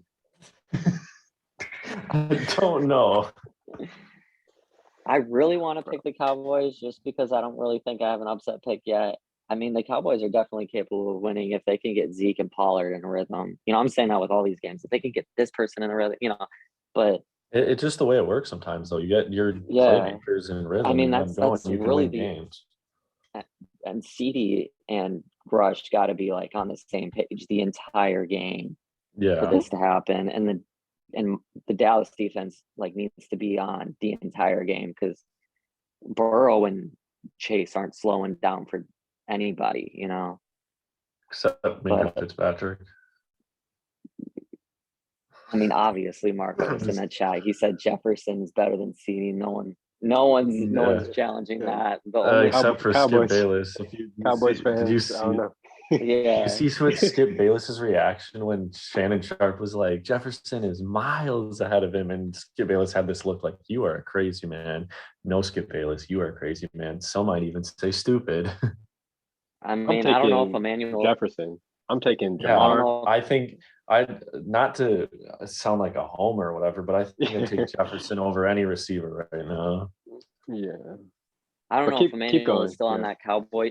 I don't know if Emmanuel's still on that Cowboy train. I don't even think he'd argue CD over Jefferson, but Emmanuel, oh him, no. is he Jefferson, still we're- a Cowboys fan or is he kind of just like, you know, I'm gonna shy away from my birth town, you know? Nah, he he stopped with the Cowboys after they they did Tony Romo dirty. Oh yeah, that's right. He Yeah. really liked them because of Tony Romo. I forgot that. Yeah. So I'm really not on that Romo train. I watched some of the games that the Cowboys were in and like Romo, like I think that fourth quarter comeback number is very deceiving. Some of the throws he made, like, you know, if you watched, you know, the documentary on him, A Football Life, like he was like, oh, you know, like I just want to be like immersed with it. Like I would just throw like 80 footballs into my couch. And you know, yeah, I'm pretty sure your son intercepted a bunch of those footballs into the like you know, like I think that's the difference between Dak. no. The difference between Dak and Romo, Dak does not throw as many interceptions. I'm pretty sure people would debate me on that one, but I think Dak just takes more sacks. I don't think Dak throws picks like Romo did. But anyway, given everything considered, I think Dez thing was called a catch. The Cowboys go on to the Super Bowl and Romo ends up a Hall of Famer. That's just what I think. And Romo goes down in history. Well, it's in Lambeau, so obviously they got screwed, but I digress. And Romo goes down in history as one of the greatest throws in playoff history. But yeah, you know, I'm gonna go Bengals 28, Cowboys. I'm gonna go, you know, touchdown only game. Bengals 28, Cowboys 14. Wait, you said 28-14? Yeah. Okay. Bengals. Yeah. Bengals. This is for one team, my highest scoring prediction. I think the Bengals put up 40. I think Burrow figures it out. That Cowboys defense is not impressive except for Micah Parsons. I mean, that guy's unreal. Yeah. Unreal. You can't deny that. He's going to be in the running for Defensive Player of the Year. Every year, probably. Yeah. Trayvon Diggs is overrated. Don't care what anyone says. The only thing he does better than any other corner is catch the football, and that's because he played wide receiver. And maybe I'm making wild statements with that, but you check he was like the worst. It wasn't he like bottom 10 in the league in man coverage last year out of everybody. Like he's got great hands, but he's not good in coverage. I think the Bengals take this 40-24. Yeah, speaking of that, I was hoping that Justin Jefferson would have like went crazy against Diggs that one game, but he kind of got last year. Yeah. Didn't look that good. Now the Cowboys fans just think the Cowboys fans are like, okay, so the Cowboys fans think that all of Jefferson's yards were against Jair on Sunday, so they're automatically saying, "Oh, Diggs is better than Jair." I'm like, nah. Nah, he only had one play against Alexander. No. It went, big, but Jair, I hate to say it, but Jair Alexander would have held Jefferson to at least one or two less catches, and that might not sound like much, but consider the guy averaged like almost fucking 20 yards a catch on Sundays. So you take out a catch or two, he's dropping down 40 yards. Mhm. and they're moving the ball 40 less yards. So Yeah, that's you don't true. know where that could come from. They score one less touchdown because of it. All of a sudden, the game would have been 16-7. Christian Watson does actually end up catching that pass, and 14-16. Like, I know life is a game of what ifs, but I don't think you can go to that game and be like, Jair Alexander isn't good. He guarded Jefferson one play, basically. Yeah. Yeah. I think it was like a pass interference, which I didn't think it was, but it was, they called it. Jefferson was fighting just as much as Yeah, it Alexander was was. Like, it was yeah, some small, Yeah, like, for sure. whatever. But Vikings don't get many of those calls anyway, so it's okay. I do think that Jefferson will break the receiving yards in the game record. I thought he was going to break it. I mean, for the team. It's for the like, team. yeah, team. he got pretty close. For the team, And it's one of like my 200. In one of my fantasy chats, I was like, dang, Jefferson's going to he's going to drop 50 today in fantasy. And then, the fourth quarter came along and he was still at like 37, 38. And I was like, never mind, he plays for the Vikings. Yeah, Yeah. they stopped going with what works, even with a new coach. Yeah. Mhm. That's true. This is okay. Next game is a rivalry game. Bears Packers. What do you guys see happening in this one? I mean, the Bears. I don't know what to make of that game. I thought Justin Fields looked pretty bad when I was watching, but then when I come back, they're winning the game. So I think that's a product of the field, the environment of the field, and then I think the defense I thought was all right. Roquan Smith. I thought he keeps them in whatever game that they're in. Gives them a chance. The Packers. I thought they had some chances on the table. I will say against Minnesota. Minnesota gave them many chances to come back and they didn't do it. So yeah, so this is a tough one, but it's actually, what am I saying? It's not really a tough one. It's in Lambeau. Bears Packers. Aaron Rodgers owns the Bears, according to him. I feel more confident in the Packers if it was at Soldier Field. I know how weird that sounds. Actually, you're right. The Bears are one of those few. Yeah, no, the Bears are one of those few teams that can go into Lambeau and play pretty well. If they blow like a 20-point lead or like, disappoint at the end. That's true. I'm just remembering Khalil Mack's debut in Green Bay. Yeah. So yeah, that's true. I really want to go for my upset pick here, but I can't doubt 12 after a loss like that.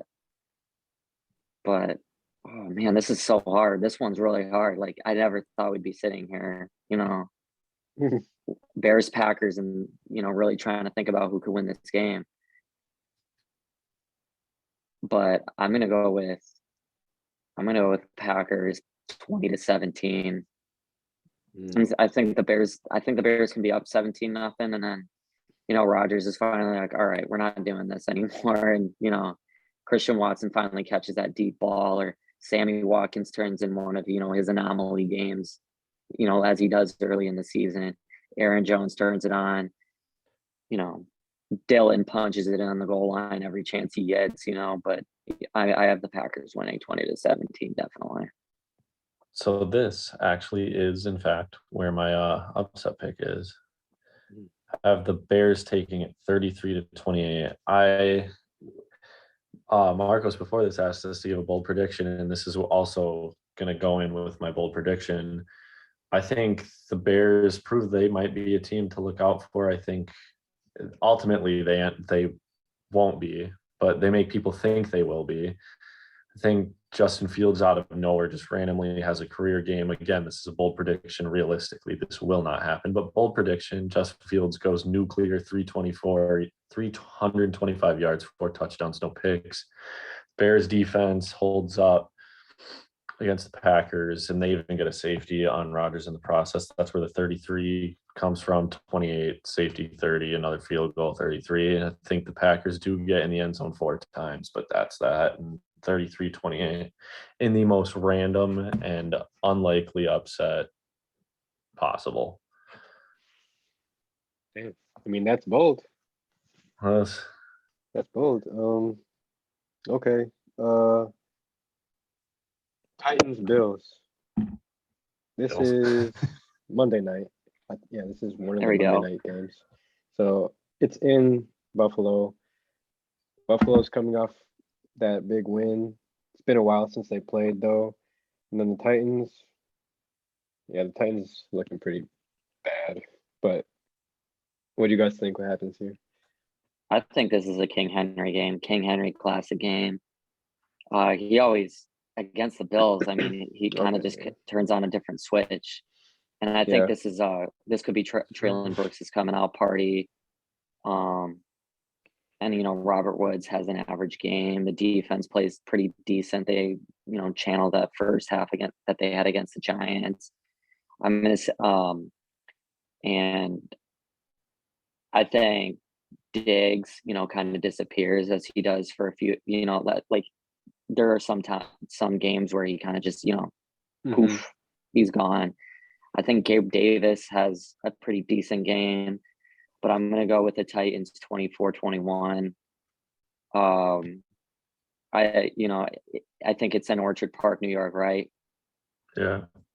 I think that's that's my upset pick. I think that's one of the more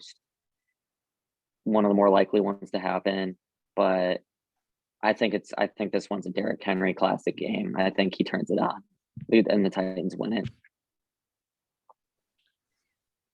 I actually disagree. I do think the Bills come out still hot. I think the Titans, they're coming off a tough loss and it's only gonna get tougher.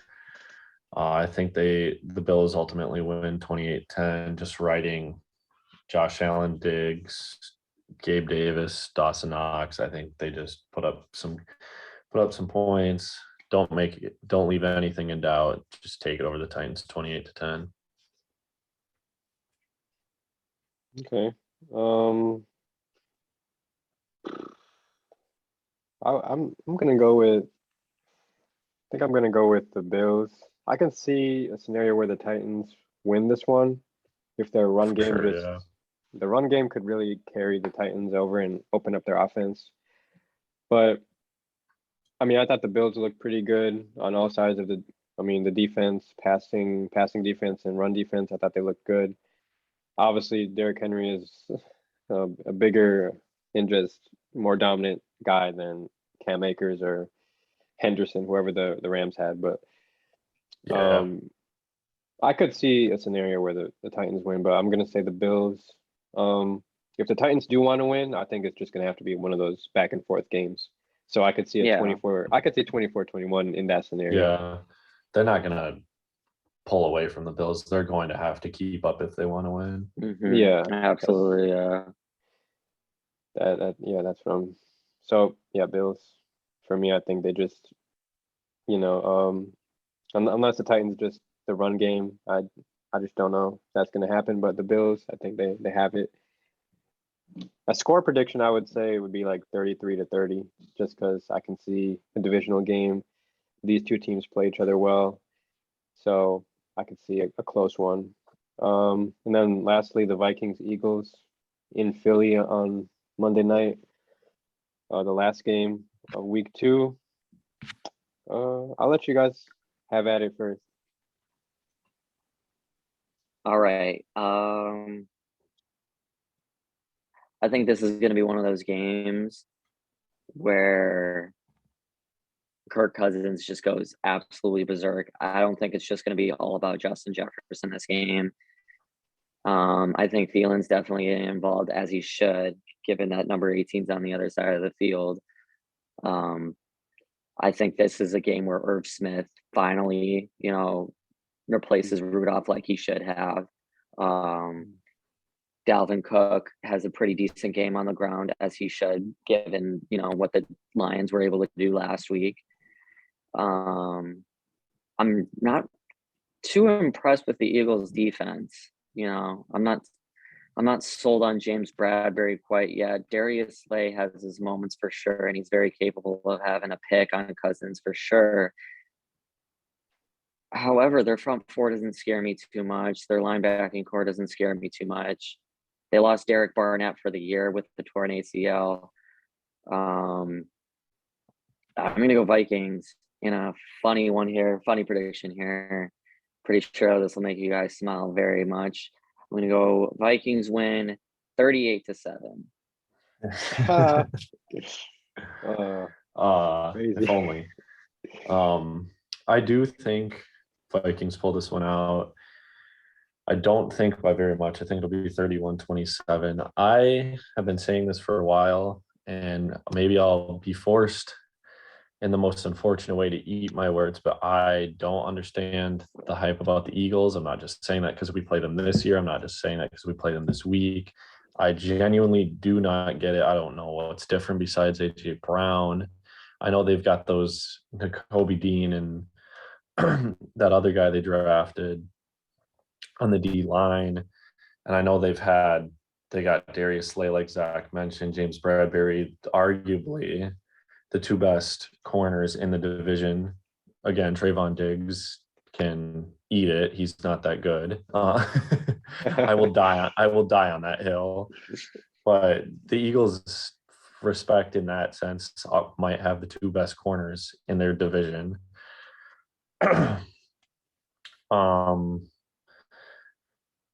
I just think the Vikings pull it out. I don't think they pull it out by much. Usually I'm not willing to bet on the Vikings on Monday Night Football, especially on the road, because I saw this today. Fun fact, the Vikings have only won 3 times on the road on Monday Night Football since 2009, and that was against those 3 times were all against the Bears. They haven't Bears, beat yeah. anyone on the road on Monday Night Football since 2009. So I think they finally get it done Monday night.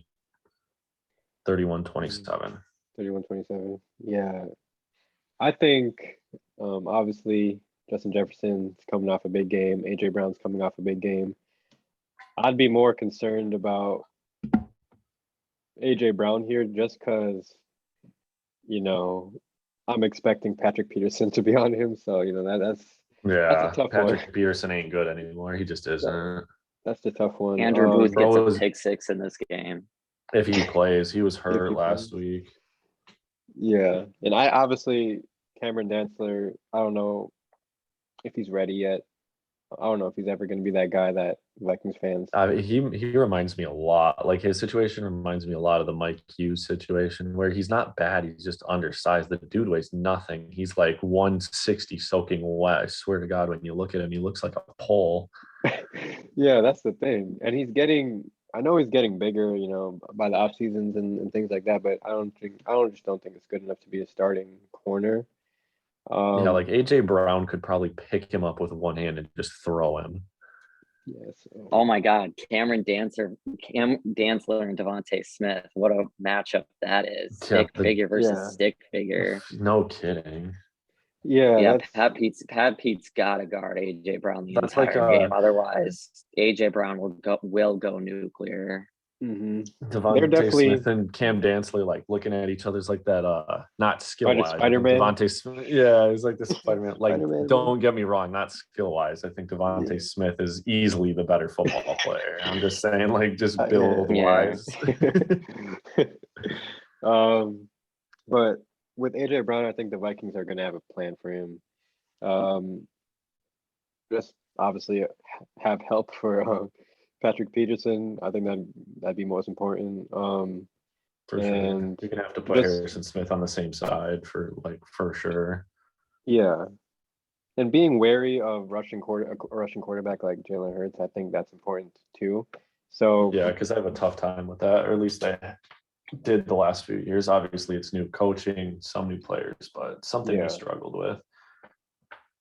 So I think just being aware that he's one of their best rushers. So just even if you're collapsing the pocket, just being aware of like seeing the Where he QB, is. try to get outside Kyler of the Murray pocket. killed them with that stuff last Exactly. year. Kyler Murray's killed them. Russell Wilson's killed them. Like just, knowing what he can do. And I think if you handle, uh, AJ Brown, if you handle Jalen Hurts, I think you'll be in pretty good shape. I know Devontae Smith had 0 yards, 0 receptions on Sunday. So I could see them going at him pretty quickly in this game, knowing that they might have a favorable matchup with that.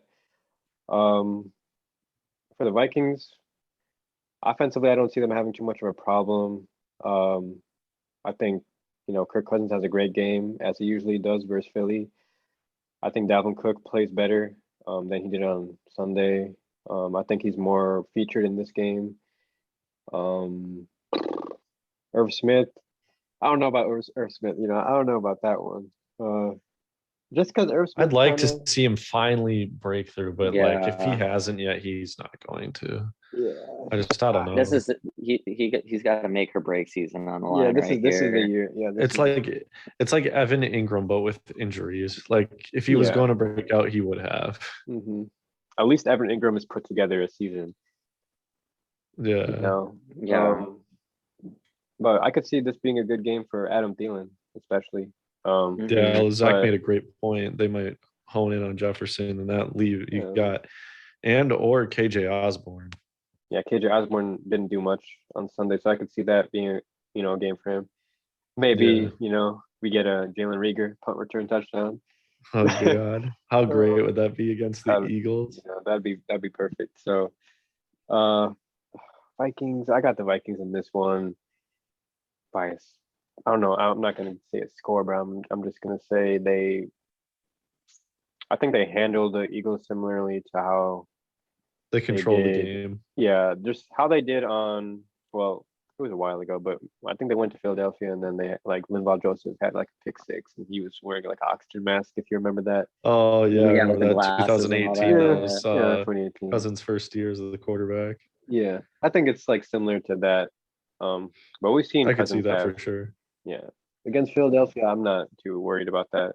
I think we play the whole NFC East this year, so that should be good. I good believe for so, Cousins. yeah. And then we Yeah, got we do because we play Philly, and then I know for a fact we play Washington, which would mean we can't play both of them unless we play all 4 of them. We could play Yeah. one if Dak- we match them in the division Dak- results, but Dak is Yeah. going to be back by the time the Vikings play Dallas. the Cowboys. Yeah.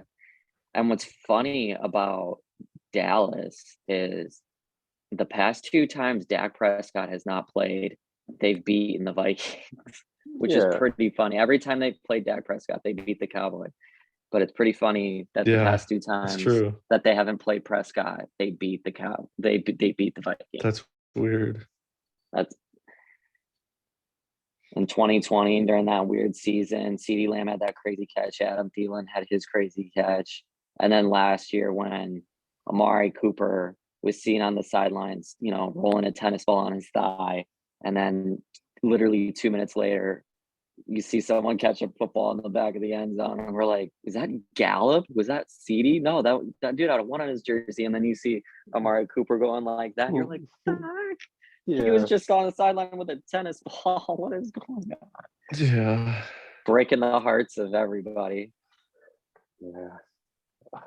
Let's just move on from last season. The Vikings just choked every game pretty much. Yeah. Yeah. Okay, so we got a bold prediction from Christian. That was Justin Fields, 325, 3 touchdowns, no picks against the Packers. So Zach, do you have a bold prediction for any game? I'll give you mine while you can think. Yeah.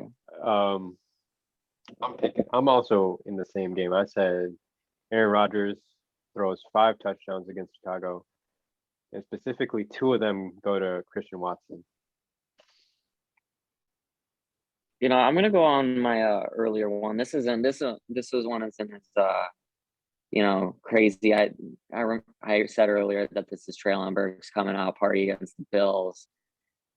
This one's gonna come back to haunt me, but I think that there comes a time when a rookie receiver, and it's from someone you least expect, everybody would, probably expecting like Sky Moore, Drake London, or I mean, Jahan Dotson already had his, but I think this is Treylon Burks' coming out party. I think he goes for, $120.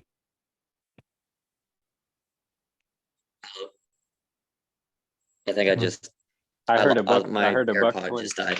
Anyway, I think he goes for $120, Yep. couple TDs, Okay. for 10 catches. Treylon Burks was the one. I mean, I talked about him the last time I was on here. He was the one that was impressive to me the most. He was the one that I wanted to go to the Niners if we were to lose Deebo Samuel. But yeah, I'm very high on Treylon Burks. Okay. That's against the Bills. That would be tough. I know. Uh, But that's what makes it bold, though. yeah, exactly. Okay, but yeah, that was pretty much everything that we were going to cover today. Did you guys want to bring up anything else? Might have missed. Covers everything from me. Pretty much went on and on and on about everything that I could think Yeah. of, but Yeah, same. We're good. Okay. So yeah. that was episode 22 of the Finale podcast. Thank you, Zach. Thank you, Christian, for coming on. Of course, Good anytime. time having you guys. We plan to have you guys both on again on, well, let me see how this goes. 7, 3, 4. Yeah, week 5. Week 5. All right. Week 5. Because I got another couple people coming on next week. I had 2 people on last week. So yeah, I kind of explained to Zach already, like the plan with these predictions and all that for the whole year. Basically, I don't know if I explained this to Christian, but like we're gonna have 3 pairings coming on 6 times during the year, regular season, so 18 weeks. So you guys are one of the pairings. You're gonna come on 6 times a week, so starting week 2, you come on after another couple of weeks, and it just keeps going like that till you guys get to like week 17 will be your last one. And it's like a point system with your predictions. So if you get your winner right, you get 3 points. You get your score right, I believe that's 6 points. And then your bold prediction is 9 points. Because that's the hardest one. Yeah. Because you're guessing like specifics. And even the score is pretty hard too. Like last week, nobody got the scores right. So, those are tough as well. I So feel pretty good about my bold prediction, as crazy as it was, but I think Yeah. I think I'd like to change mine now. I'm just kidding. the thing about the bold prediction though is if you get it pretty close, then you get the points, because these are bold enough to the point where like they're not like that believable. So like if you get Treylon Burks, like if Treylon Burks, you said Treylon Burks 120 yards, 2 touchdowns on 10 receptions. If he does that in like 8 receptions and gets like 110 yards, I think that's fair that you get the Yeah. points for I that, would agree for sure. So like Yeah. there's a little, I mean, ain't little bit of nobody leeway. expected him to do anything but Exactly. Zach, and then he goes off and does that. I think it's safe to Exactly. say we're giving that to him. Right. So that's just how it's gonna go. But yeah, we'll have you guys again in a couple weeks. So yeah, good night to everybody, all my listeners. This was episode 22, and we'll see you guys next time. Yes, sir.